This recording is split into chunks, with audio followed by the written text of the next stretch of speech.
Paixão de nosso Senhor Jesus Cristo segundo João. Naquele tempo, Jesus saiu com os discípulos para o outro lado da torrente do Cedron. Havia aí um jardim onde ele entrou com os discípulos. Também Judas, o traidor, conhecia o lugar, porque Jesus costumava reunir-se aí com os seus discípulos. Judas levou consigo um destacamento de soldados e alguns guardas dos sumos sacerdotes e fariseus. E chegou ali com lanternas, tochas e armas. Então Jesus, consciente de tudo o que ia acontecer, saiu ao encontro deles e disse: A quem procurais? Responderam: A Jesus, o Nazareno. Ele disse: Sou eu. Judas, o traidor, estava junto com eles. Quando Jesus disse: Sou eu, eles recuaram e caíram por terra. De novo lhes perguntou: A quem procurais? Eles responderam: A Jesus, o Nazareno.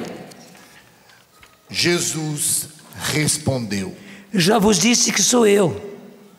Se é a mim que procurais, então deixai que estes se retirem. Assim se realizava a palavra que Jesus tinha dito: Não perdi nenhum daqueles que me confiaste.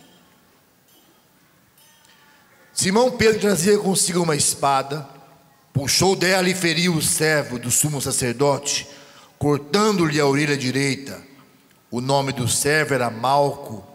Então Jesus disse a Pedro: Guarda a tua espada na bainha. Não vou beber o cálice que o Pai me deu.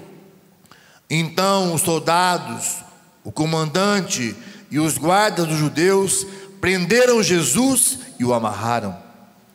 Conduziram-no primeiro a Anás, que era sogro de Caifás, o sumo sacerdote naquele ano.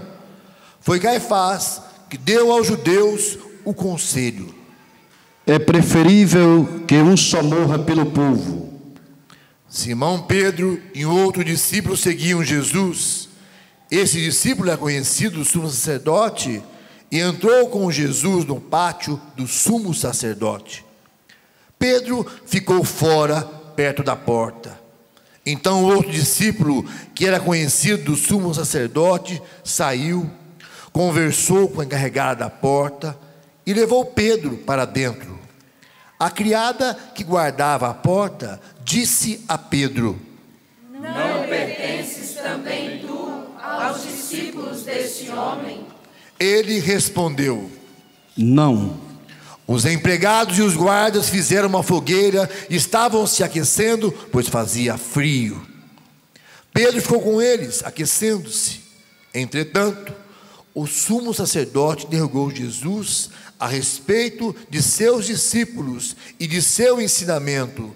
Jesus lhe respondeu: Eu falei às claras ao mundo, ensinei sempre na sinagoga e no templo, onde todos os judeus se reúnem. Nada falei às escondidas. Por que me interrogas? Pergunta aos que me ouviram o que falei. Eles sabem o que eu disse. Quando Jesus falou isso, um dos guardas que ali estava deu-lhe uma bofetada, dizendo: É assim que respondes ao sumo sacerdote? Respondeu-lhe Jesus: Se respondi mal, mostra-me em quê? Mas, se falei bem, por que me bates? Então Anás enviou Jesus amarrado para Caifás, o sumo sacerdote. Simão Pedro continuava lá, em pé, aquecendo-se. Disseram-lhe: Não és tu também um dos discípulos dele? Pedro negou. Não. Então um dos empregados do sumo sacerdote, parente daquele a quem Pedro tinha cortado a orelha, disse: Será que não te vi no jardim com ele? Novamente Pedro negou. E na mesma hora o galo cantou. De Caifás levaram Jesus ao palácio do governador. Era de manhã cedo. Eles mesmos não entraram no palácio para não ficarem impuros e poderem comer a Páscoa? Então Pilatos saiu ao encontro deles e disse: Que acusação apresentais contra este homem? Eles responderam: Se não fosse malfeitor, não o teríamos entregue a ti. Pilatos disse: Tomai-o vós mesmos e julgai-o de acordo com a vossa lei. Os judeus lhe responderam: Nós não podemos condenar ninguém à morte. Assim se realizava o que Jesus tinha dito, significando de que morte havia de morrer. Então Pilatos entrou de novo no palácio, chamou Jesus e perguntou-lhe: Tu és o rei dos judeus? Jesus respondeu: Estás dizendo isso por ti mesmo? Ou outros te disseram isto a respeito de mim? Pilatos falou: Por acaso sou judeu? O teu povo e os sumos sacerdotes te entregaram a mim. Que fizeste? Jesus respondeu: O meu reino não é desse mundo. Se o meu reino fosse desse mundo, os meus guardas teriam lutado para que eu não fosse entregue aos judeus. Mas o meu reino não é daqui. Pilatos disse a Jesus: Então tu és rei? Jesus respondeu: Tu o dizes, eu sou rei. Eu nasci e vim ao mundo para isto, para dar testemunho da verdade. Todo aquele que é da verdade, escuta a minha voz. Pilatos disse a Jesus: O que é a verdade?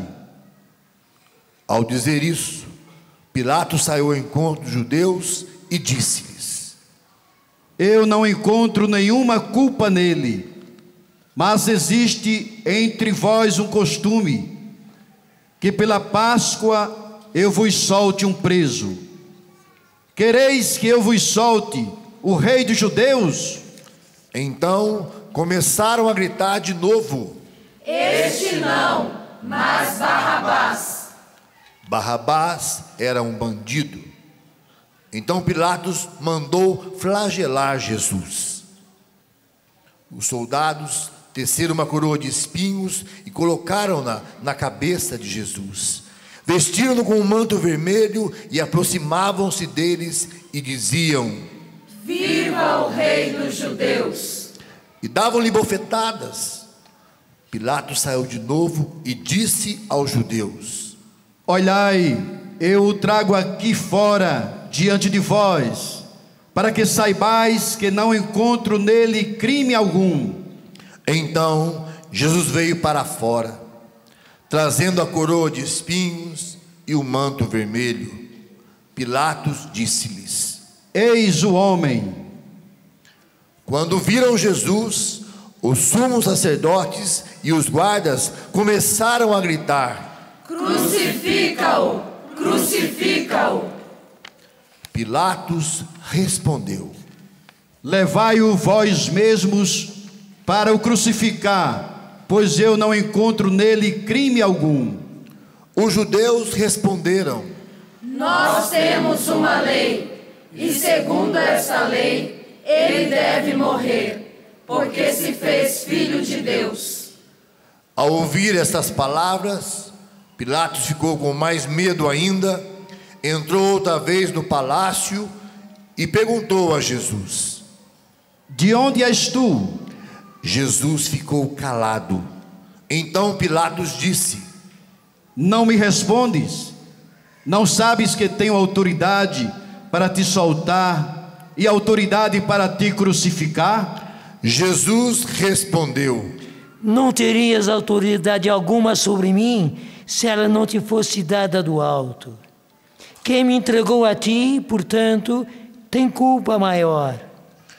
Por causa disso, Pilatos procurava soltar Jesus, mas os judeus gritavam: Se soltas este homem, não és amigo de César.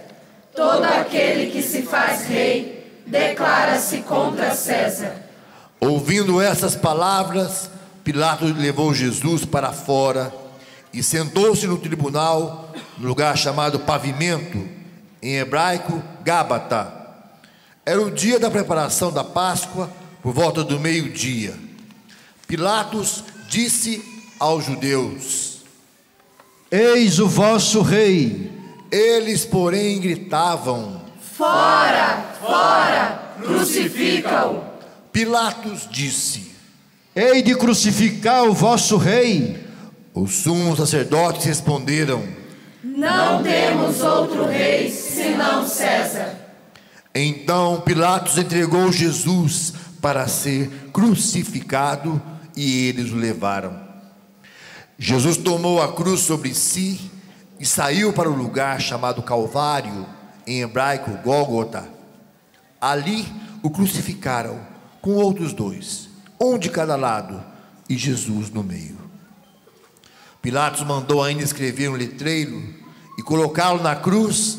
Nele estava escrito: Jesus Nazareno, o rei dos judeus. Muitos judeus puderam ver o letreiro, porque o lugar em que Jesus foi crucificado ficava perto da cidade.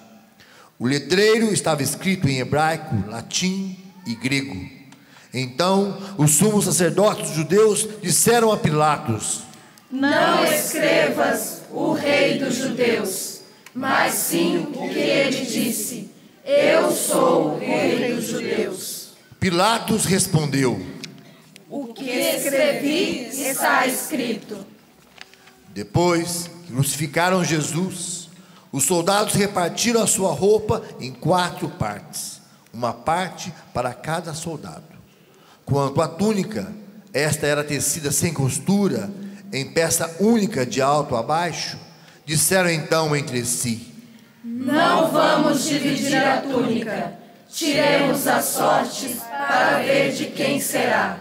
Assim se cumpria a escritura que diz: Repartiram entre si as minhas vestes e lançaram sortes sobre a minha túnica. Assim procederam os soldados. Perto da cruz de Jesus estava de pé a sua mãe, a irmã de sua mãe, Maria de Cleofas e Maria Madalena. Jesus, ao ver sua mãe e ao lado dela o discípulo que ele amava, disse à mãe: Mulher, este é o teu filho. Depois disse ao discípulo: Esta é tua mãe. Daquela hora em diante, o discípulo a acolheu consigo. Depois disso, Jesus, sabendo que tudo estava consumado e para que a escritura se cumprisse até o fim, disse: Tenho sede. Havia ali uma jarra cheia de vinagre. Amarraram numa vara uma esponja embebida de vinagre e levaram na boca de Jesus. Ele tomou o vinagre e disse: Tudo está consumado. E inclinando a cabeça, entregou o Espírito.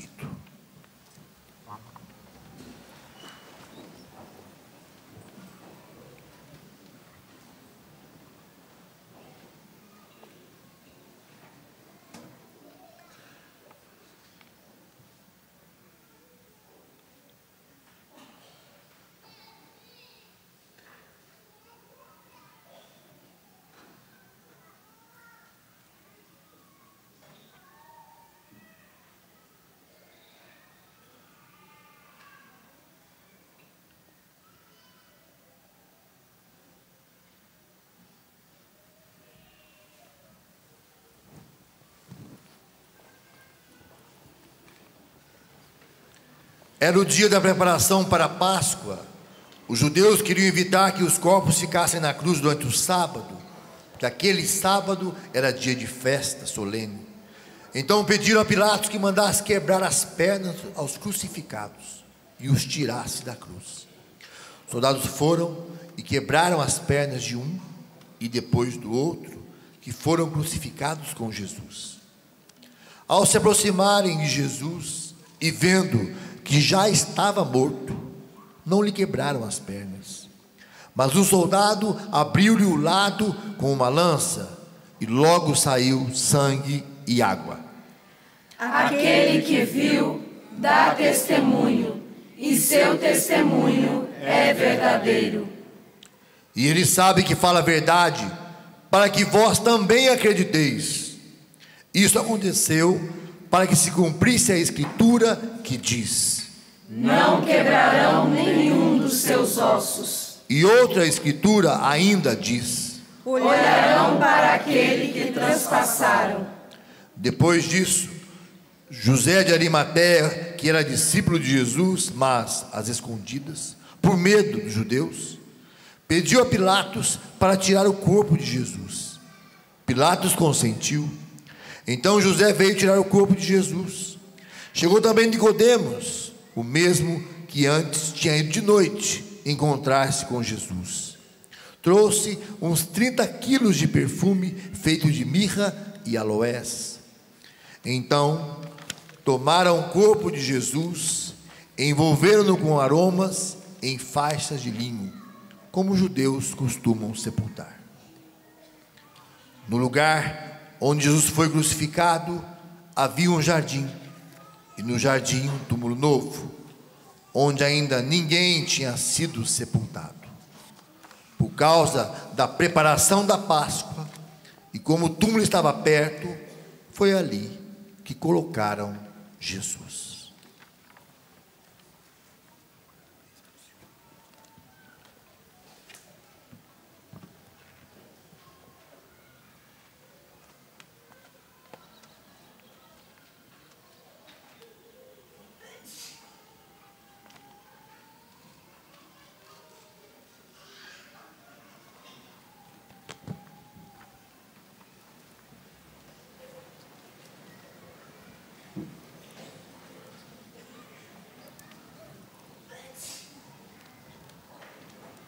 Deus tinha feito a Abraão grandes promessas, que ele teria uma grande geração,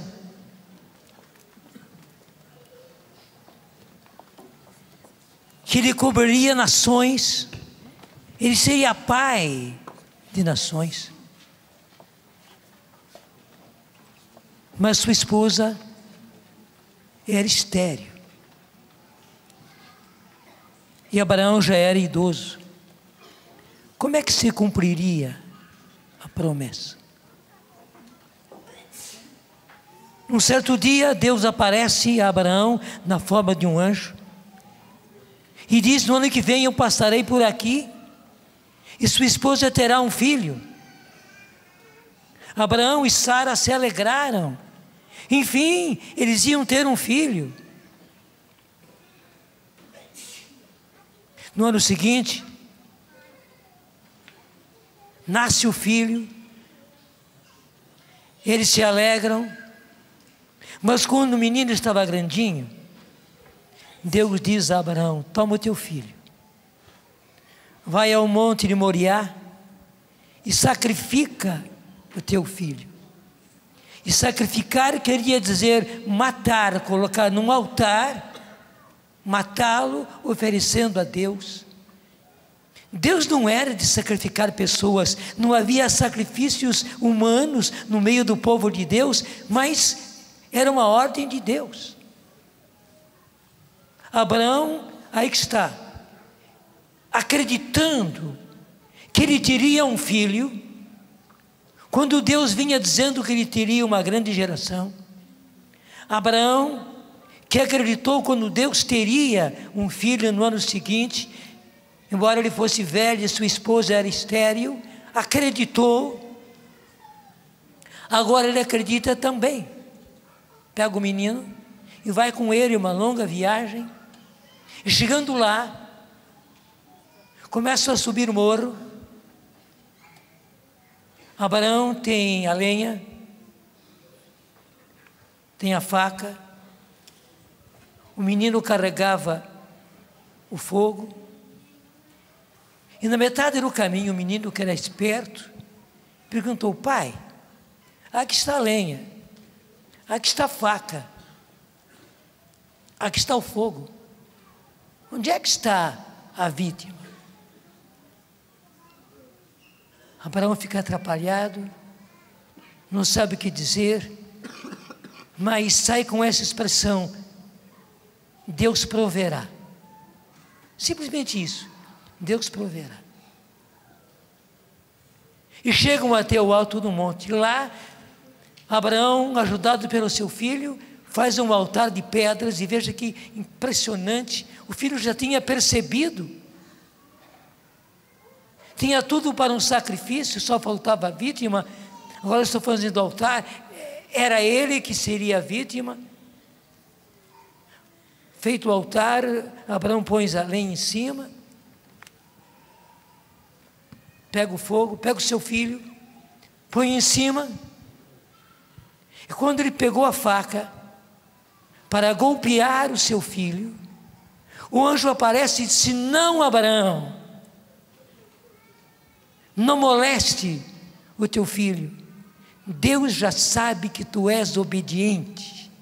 E veja que palavra: tu és obediente e não negaste nada a Deus, nem mesmo o teu próprio filho, o teu único. E Abraão só teve esse único filho com Sara, só. Depois ele vai ter filhos, mas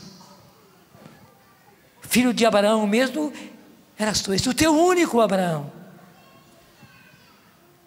Nisso eles percebem que ali, no meio dos espinheiros, estava uma ovelha. Abraão e o menino vão lá, desvencilham a ovelha, matam a ovelha e sacrificam no altar, onde deveria ser sacrificado.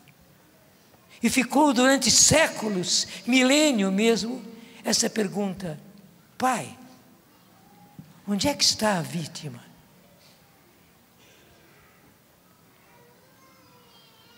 Passados os milênios, a resposta veio.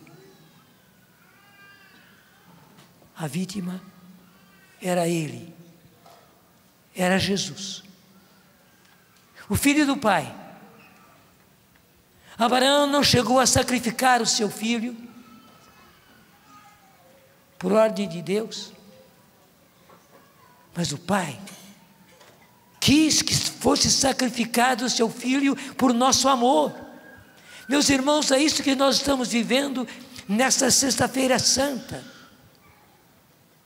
O Pai que aceita que seu filho seja sacrificado por causa de nós. O Deus proverá se realiza de uma maneira maravilhosa. A grande provisão para a humanidade é justamente Jesus, o Filho de Deus, sacrificado no Monte Calvário, bem pertinho do Monte Moriá, onde estava o templo. E a salvação acontece e tudo se renova.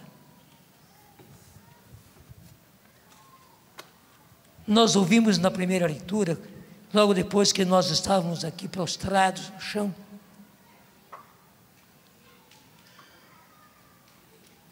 é do livro de Isaías, 700 anos antes de Cristo, que diz: assim como muitos ficaram pasmados ao vê-lo, tão desfigurado ele estava que não parecia um ser humano ou ter aspecto humano. Veja, Isaías profetiza isso, e realmente Jesus viveu isso. Muitos ficaram pasmados ao vê-lo, tão desfigurado ele estava que não parecia um ser humano ou ter aspecto humano. Diante dele, os reis se manterão em silêncio, vendo algo que nunca lhes foi narrado e conhecendo coisas que jamais ouviram. O estado de Jesus era horrível, horrível. No Salmo 21 diz que ele parecia um verme, tão estraçalhado estava o seu corpo. Não tinha beleza nem atrativo para olharmos, não tinha aparência que nos agradasse. Sim, não tinha como. Era desprezado como o último dos mortais, homem coberto de dores, cheio de sofrimentos, passando por ele, tapávamos o rosto, tão desprezível era, não fazíamos caso dele. Homem das dores. Homem das dores. Quer dizer, Jesus era uma dor só. Por tudo aquilo que ele sofreu, por tudo aquilo que fizeram com ele. A verdade é que ele tomava sobre si as nossas enfermidades, os nossos pecados. Essa é a verdade. E sofria ele mesmo as nossas dores. E nós pensávamos fosse ele um chagado, golpeado por Deus e humilhado.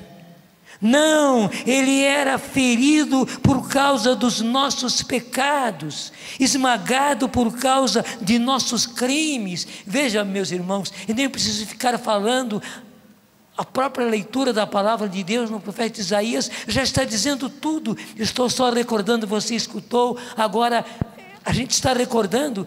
Veja que coisa hedionda. A punição que lhe foi imposta era o preço de nossa paz, e suas feridas era o preço da nossa cura. Suas feridas era o preço da nossa cura.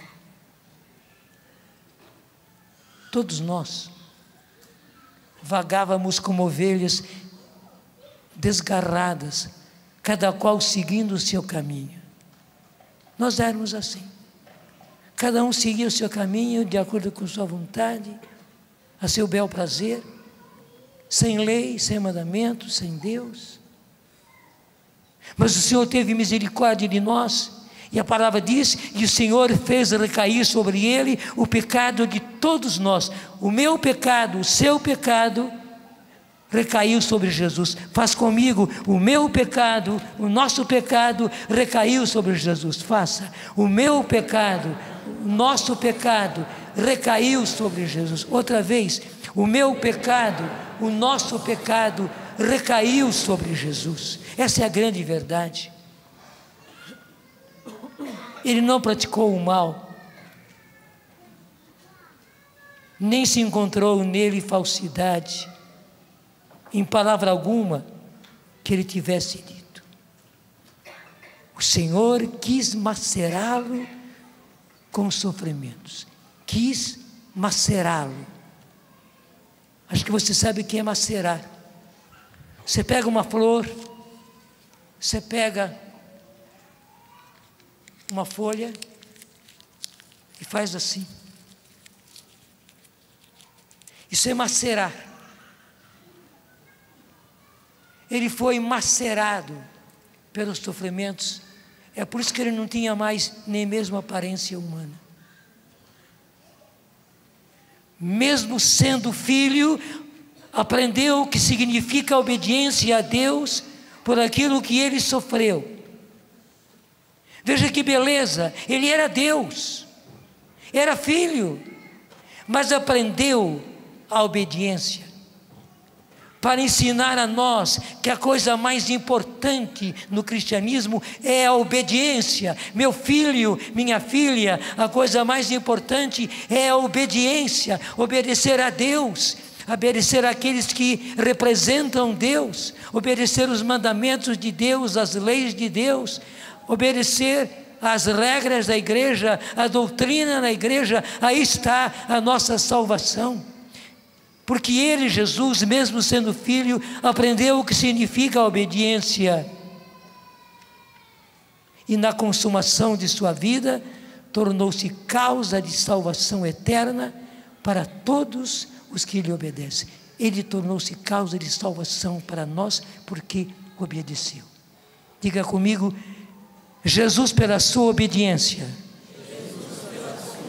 obedecendo ao Pai, trouxe para mim a salvação. Sim, Jesus trouxe para mim a salvação, obedecendo ao Pai, até a morte na cruz. Eu também preciso aprender a obedecer. quero obedecer, vou obedecer. No evangelho que foi tão lindamente narrado, nós encontramos que João, o discípulo amado, era conhecido do sumo sacerdote, e por essa razão ele vai e ele entra, porque ele era conhecido, os porteiros conheciam a João. Mas ele percebeu que Pedro veio esgueirando-se, mas não conseguiria entrar.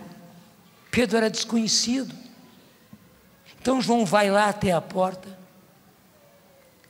explica para as criadas, e as criadas então facilitam e deixam Pedro entrar.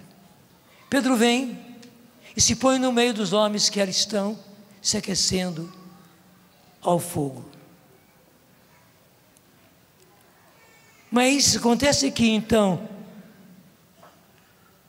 a criada que guardava a porta, aquela mesma que deixou Pedro entrar, disse: não pertences tu aos discípulos desse homem? Porque ela viu que Jesus estava sendo condenado. Ele respondeu: não. Lá na última ceia ele disse para Jesus: mesmo que eu tinha que morrer, eu jamais te negarei. E agora está dizendo não.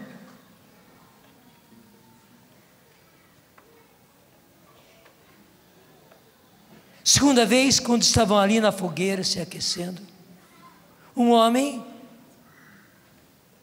diz a ele: tu és um deles. A tua pronúncia de Galileu demonstra. E Pedro, mais uma vez, negou terminantemente, até com blasfêmias. E uma terceira vez, e agora outra vez com uma mulher que falou: eu te conheço muito bem, você é um discípulo dele. Daí Pedro, com mais veemência, esconjura e diz que eu nunca conheci esse homem. Veja que terrível, eu nunca conheci esse homem, eu nunca ouvi.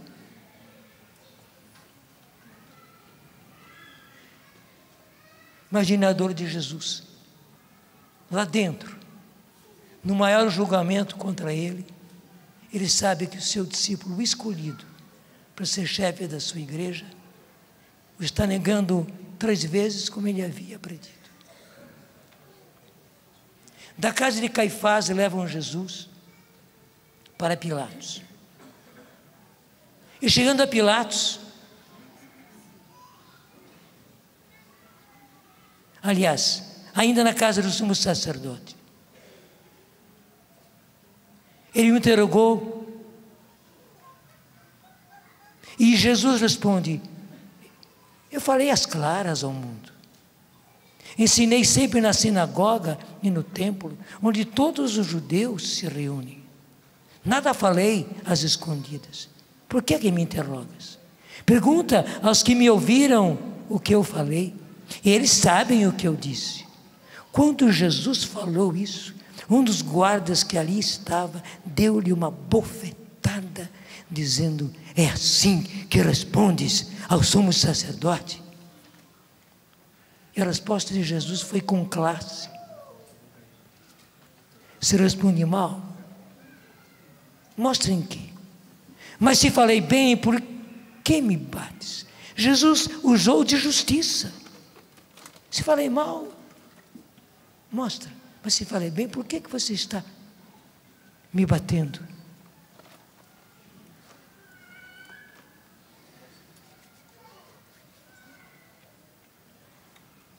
Então Caifás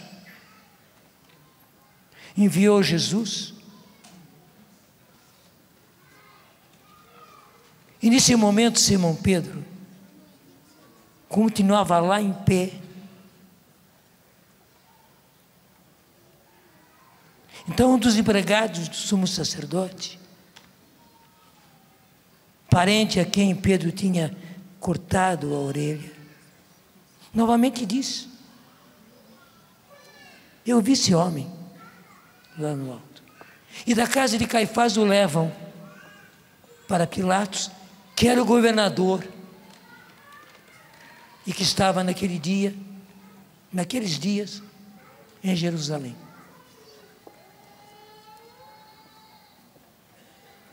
E ele perguntou: que acusação vocês mostram contra este homem? E eles foram assim muito diretos: se não fosse malfeitor, não o teríamos entregue a ti. Então Pilatos devolveu da mesma forma: tomai então vós mesmos e julgai-o de acordo com a vossa lei. Mas eles disseram: nós não podemos condenar ninguém à morte. A gente pensa que é uma frasezinha qualquer assim. Não. O que eles queriam era a morte de Jesus na cruz. E na cruz ninguém podia condenar. Só os romanos. No caso, só o governador. E o que eles queriam era isso: que Jesus fosse, primeiro, tivesse as maiores dores, e segundo, publicamente, lá no alto, ele fosse exposto a todo o povo, como um facínora, como um falsário, como alguém que se disse filho de Deus, mas não era nada. Daí Pilatos pergunta para Jesus: tu és rei? Jesus respondeu: estás dizendo isto por ti mesmo, ou outros disseram isto a teu respeito? Porque foram os judeus que falaram. Mas logo acrescenta: o meu reino não é desse mundo. E Pilatos ficou desarmado: mas como não é desse mundo? E ele pode ser rei? Se o meu reino fosse deste mundo, os meus guardas, os meus soldados lutariam para que eu não fosse entregue aos judeus, mas o meu reino não é deste mundo. Então tu és rei? Disse Pilatos. Tu dizes, disse Jesus, eu sou rei, e nasci para isso, e vim ao mundo para dar testemunho da verdade. Todo aquele que é da verdade escuta a minha voz.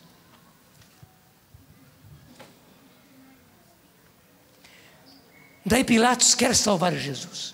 Ele percebe que ele não tem culpa alguma. Eram os judeus que queriam condená-lo, e condená-lo à cruz. Então ele chega para o povo, sabendo que todos os anos na Páscoa se soltava um prisioneiro.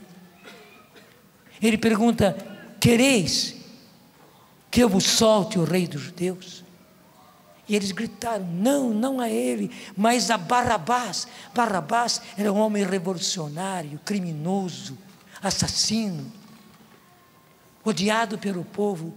E agora aquele povo estava preferindo Barrabás a Jesus, querendo que Jesus fosse morto e Barrabás fosse solto.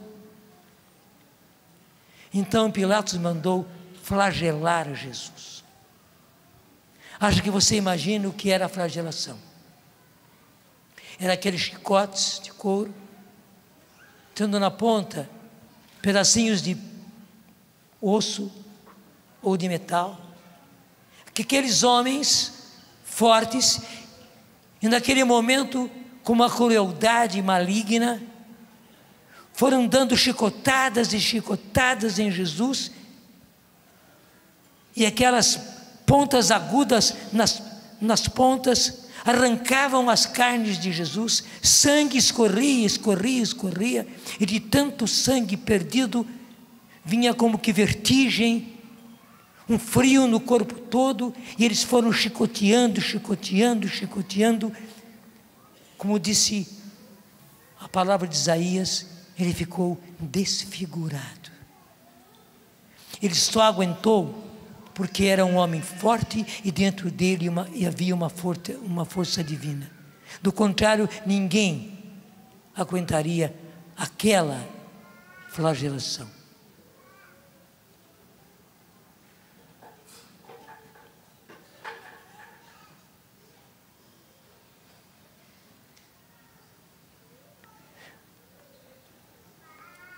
Daí Pilatos apresenta Jesus naquela forma, flagelado, com aquele manto vermelho. E uma coisa a mais aconteceu lá, depois da flagelação. Um soldado numa ideia diabólica, faz no seu capacete uma coroa de espinhos. E nós pudemos ver lá na Terra Santa esses espinhos agudos, assim, uns 5 centímetros, duros, e uma espetada nele já é uma dor enorme. Eu experimentei isso, eu quis ver, e logo tirei a mão novamente. Ele fez um capacete e chegou e enterrou na cabeça de Jesus. Você pode imaginar a dor, o sangue escorrendo pela sua face. Daí Pilatos apresenta ao povo. Mas o povo, vendo Jesus naquele estado, em vez de se condoer, em vez de ter misericórdia, ao contrário, daí eles gritam: crucifica-o, crucifica. Aquele povo gritando, porque os sumos sacerdotes e os sacerdotes mexeram com o povo e fizeram com que o povo fizesse isso. O povo por si não faria, mas eles foram movidos pelos sacerdotes. E veja, os sacerdotes do povo de Deus,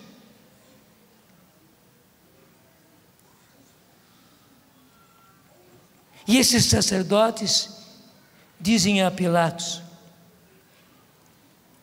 se você solta esse homem, tu não és amigo do imperador, porque todo aquele que se faz rei é inimigo do imperador. Pilatos, que era político, que viu que podia perder o cargo, ficou temeroso. Então vem para frente, manda trazer uma bacia com água, uma jarra, e lava as mãos diante daquele povo. E o povo então grita e diz: eu sou inocente do sangue desse justo. Eu sou inocente do sangue desse justo, disse Pilatos. Então o povo, desvairado, grita: cai o seu sangue sobre nós e sobre nossos filhos. Eles não sabiam o que estavam falando, o que estavam fazendo. Porque realmente Deus não castiga, mas eles disseram: caia o seu sangue sobre nós e nossos filhos. No ano 70, vários deles estavam vivos e os filhos deles estavam. Vem o general romano para tomar a cidade de Jerusalém. E cercam a cidade durante vários dias. Eles não tinham mais alimento, não tinham mais água. E acontece uma coisa hedionda. Não tendo o que comer, mães, é o historiador Flávio Josefo que narra isso, mães pegavam e matavam seus próprios filhos para dar de comer aos outros filhos. Veja a consequência: caia seu sangue sobre nós e sobre nossos filhos. Caiu sobre eles o sangue da desgraça, porque eles pediram, e a desgraça veio sobre eles. Daí, uma vez que Pilatos lavou as mãos, Jesus é levado para o Calvário. No caminho do Calvário, eles pegam José, um homem que vinha do campo, e obrigam que ele carregue a cruz. A gente pensa que é simplesmente isso, que eles, com dó de Jesus, pediram que ele carregasse a cruz. Não, era diferente. Uma vez que condenado era condenado à crucifixão, ele tinha que chegar ao lugar da crucifixão e ser crucificado. Eles viram que Jesus estava tão acabado, tão destruído, que ele não ia chegar no Calvário. É por isso que pegaram aquele homem e obrigaram que ele carregasse a cruz com Jesus. No começo, claro, ele não aceitou, mas caminhando e percebendo quem era Jesus, a sua serenidade debaixo de uma dor atroz, aquele homem carrega com todo amor a cruz. E Jesus chega ao Calvário. Lá eles fazem uma coisa terrível. O réu carregava nas costas o pau vertical. Quando chegava lá, quando Jesus chegou lá, pegaram e prenderam um braço, uma mão e outra mão. Não era a mão em si, mas é o punho no lugar. E os romanos sabiam o lugar certinho onde os nervos estavam para causar a maior dor possível. Foi assim que eles fizeram com Jesus. E pior, depois que eles fizeram isso com cordas, levantaram Jesus até o alto do outro pau que já estava enterrado no chão. Imagine a dor, o peso do corpo apenas nos pregos. E quando chegam lá, daí pegam os pés e pregam os pés de Jesus. E Jesus passa assim 3 horas inteiras. E o que Jesus faz nessas 3 horas? O ladrão diz a ele: Senhor, lembra-te de mim quando estiveres no teu reino. Ele diz: hoje mesmo estarás comigo no paraíso. Que beleza, meus irmãos. Hoje mesmo estarás comigo no paraíso. Um pouco depois, vendo sua mãe e vendo João ao lado dela, Jesus diz: filho, eis aí tua mãe. E voltando-se para Maria: mulher, eis daí o teu filho.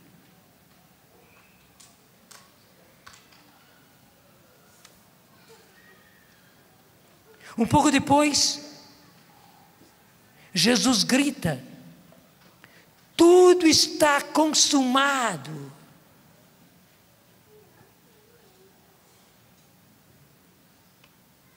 É mais forte do que a gente entende. Essa expressão, tudo está consumado, é tetelestai no grego. E tetelestai é aquilo que um réu tem 20 anos de cadeia, por exemplo. Quando ele termina o tempo, o governador dá um atestado, tetelestai, tudo está consumado, ele terminou a sua pena. Jesus terminava a sua pena. Tudo está consumado. Eu fiz tudo aquilo que eu devia fazer. Eu fiz tudo aquilo que o Pai quis que eu fizesse. Tetelestai. Daí Jesus diz por fim: Pai, em tuas mãos eu entrego o meu espírito, como nos foi cantado. É o que celebramos no dia de hoje.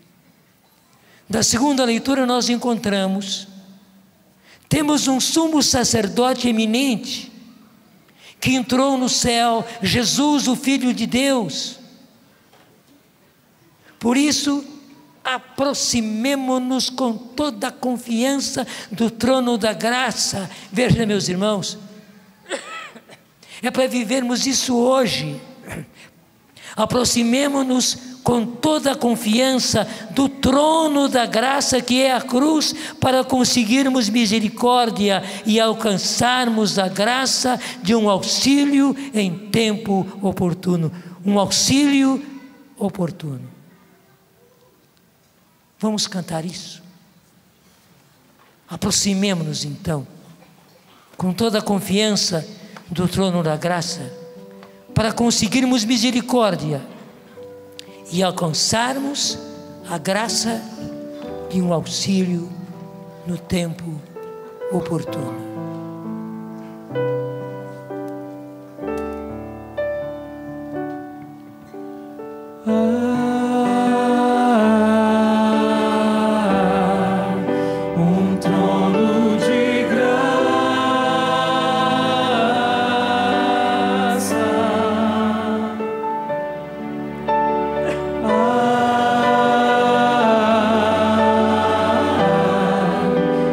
Trono de graça.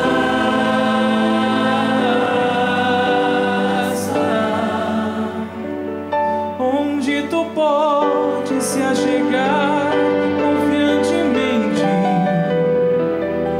pois seu amor te envolve completamente.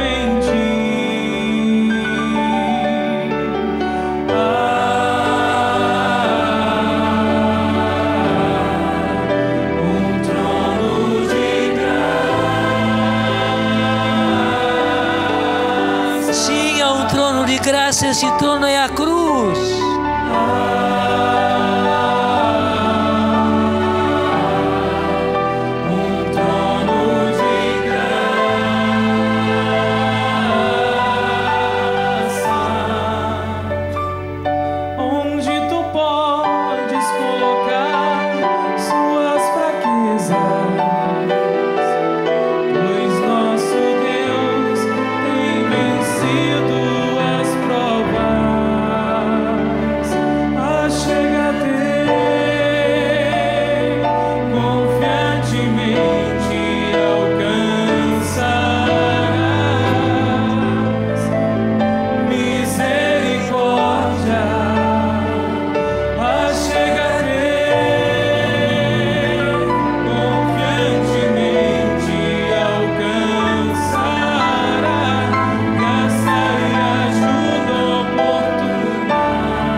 Sim, há um trono de graça. Então, acheguemo-nos a esse trono de graça. Agora levante os seus braços, entregue-se a Jesus inteiramente. Hoje é o dia da entrega. Ele está no meio de nós, não mais morto, mas agora ressuscitado, com as nossas vozes mesmas, na nossa linguagem. Entreguemos-nos a Jesus. Sim, Jesus, nós nos entregamos. Eu me entrego a Ti, Jesus, inteiramente. Obrigado pela sua paixão, obrigado pela sua morte, obrigado pelas suas dores, obrigado, Jesus. Sim, muito obrigado. E esse povo todo que está aqui, Senhor, está agradecendo e nos entregamos. Eu me entrego, Senhor, a Ti. Se o Senhor se entregou a tal ponto a mim, é mais do que justo que eu me entregue a Ti, Jesus. E eu estou me entregando a Ti, nosso Senhor e nosso Deus, meu Salvador. Sim, meu Salvador, Salvador de todos, mas meu Salvador. Obrigado, Jesus. Eu me achego nessa tarde a esse trono de graça que é a Tua cruz, Jesus, da qual nos veio vida e ressurreição. Obrigado, Jesus. Estamos aqui, sim, num ambiente de dor, num ambiente de luto, mas ao mesmo tempo agradecendo, Senhor, agradecendo muito, porque isso foi a nossa salvação. Salva-nos, Jesus. Repete comigo: salva-me, Jesus. Salva-me, Jesus. Salva minha família, Jesus. Salva os meus, Jesus. Salva todos nós, Jesus. Sim, salva, Jesus. Há um trono de graça.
cançãonovaplay.com. Assine já!